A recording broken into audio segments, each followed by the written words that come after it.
I'm really excited about today. We get to go meet these sailors. They're getting ready to go on a deployment, and they're out there doing sea trials. They said, testing the ship, and it's going to be really cool to go out and be on, I guess, the tallest, longest, fastest aircraft carrier in the world. To fly on this airplane and do a tailhook landing on an aircraft carrier, I mean, that's crazy. Right now we're in the middle of a battle problem where there is force out there, both air, surface, submarine force that is trying to attack us. And what we're doing is defending not only the strike group, all the strike group assets, but also ourselves. Commissioned in 1961, the Enterprise has 8 reactors and was the first nuclear-powered aircraft carrier in the world. The sailors aboard are proud of the ship's history and serious about their future.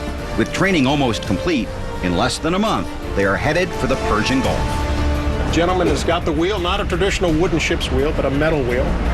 He or she is all of about 17, 18 years old, just old enough to drive, and yet we entrust them as one of our most junior sailors to drive the ship. Lots of training involved, a lot of pride in driving a ship.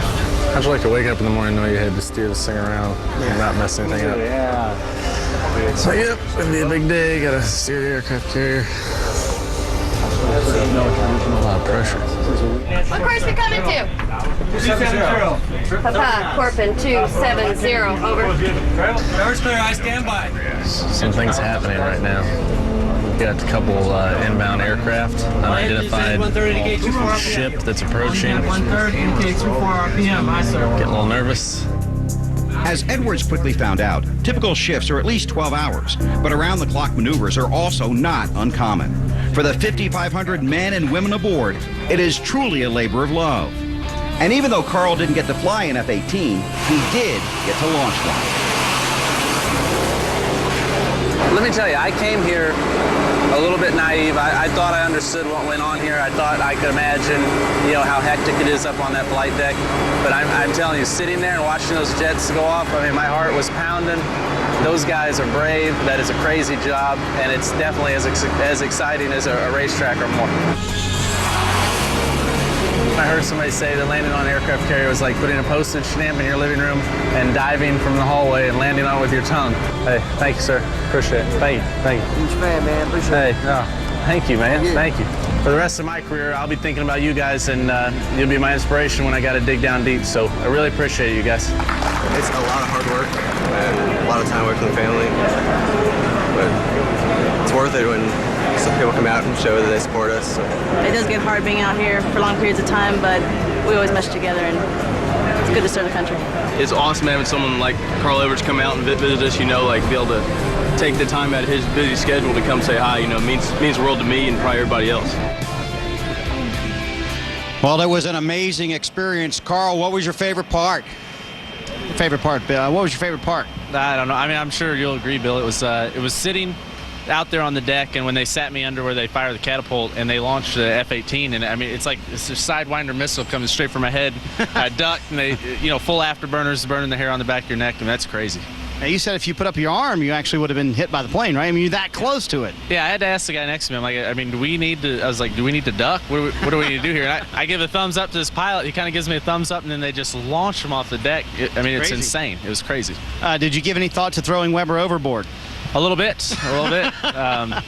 I know, I don't know how well you could swim, but we did kind of plan it out, but the captain wouldn't let us do it. Oh, really? They planned that out, Weber. Well, that's not very kind, is it? I did not know that at the time. You won't know. When you least expect it, Weber. That's what it's going to get you. Well, that's working with Wally. I'm used to that, Carl. But it's really 8 hours, if you think about it, that almost change your life. Just the flight out there, the landing, and the takeoff aboard the aircraft carrier is one thing, but seeing all those people, and especially how young and talented they are. Right. I mean, we talk about what these crews go through. I mean, my Office Depot crew, all the work that they do every day. These 17, 18, 19-year-old kids are out there, and they're defending our country, and they're giving up huge portions of their life and putting themselves on the line. And I can't imagine. I mean, they said they work 18-hour shifts on the deck in 110, 120-degree heat. and they were all, they were all agreeable, fun, smiling people. That's pretty cool. And they were really patient too, because a lot of them obviously wanted to meet you and get your autograph, shake hands, and take as many pictures as possible. And that was as much fun as it was for you, and a great experience for you. Just talking to them, it was exactly the same for them as well. Yeah, it really was. And I didn't grow up in the military. My mother, she grew up in the military though, going from Army base to Army base, and she called me and told me she saw the feature and it made her cry. So, that's how much passion that that the folks in the military have, and it means a lot to be able to just go be a part of it for a day. Did you save the little name badge that we got on board? Yeah. Where's that, Carl? I've got all my stuff. I got the whole, they gave us a packet with all the pictures. I got all my patches, my hats, and everything. I couldn't have imagined that experience being such a huge one, and it was. What'd you think of the catapult launch? I don't know. What'd you think about it, man? I thought to be honest with you, I thought they tried to scare us. Yeah, I thought they tried to oversell it and scare us so we'd be panicked when we took off. And then we took off, and it was like the greatest amusement park ride you could ever be on.